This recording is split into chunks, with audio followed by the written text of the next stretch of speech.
بقول لك ايه، انا رايحه مشوار مهم وهسيب الواد معاه. خلي بالك منه بقى.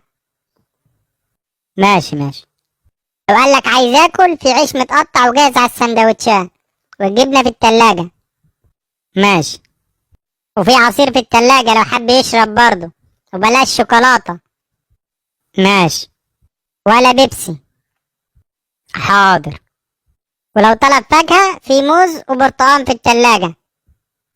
ماشي. ولازم يغسل سنانه كويس بعد الاكل. حاضر.